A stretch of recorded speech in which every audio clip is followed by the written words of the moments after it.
ধন্যবাদ করার সুযোগ পেয়েছিলেন।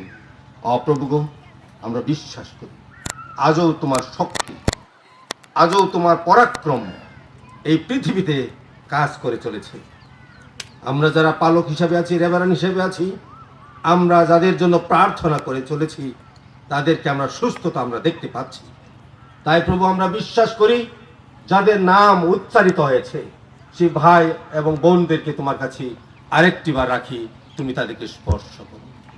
হয়তোবা প্রভু অনেকের পাপের কারণে এই অসুস্থতা হতে পারে, হয়তোবা প্রভু এই অসুস্থতার মধ্য দিয়ে তাকে তুমি পরীক্ষা করছো, হয়তোবা প্রভু তাদের বিশ্বাসকে পরীক্ষা করার জন্য এই অসুস্থতা হতে পারে, হয়তোবা প্রভু অনেকের পাপের কারণে, অনেকের আত্মীয় স্বজনের পাপের কারণে হতে পারে। কিন্তু প্রভু, তুমি আমাদের জন্য শাস্তি শিক্ষা দিয়েছ, মা বাবার পাপের কারণে সন্তানদেরকে দাহ্য করা হবে না, এবং ছেলে মেয়ের পাপের কারণে মা বাবাকে শাস্তি দেওয়া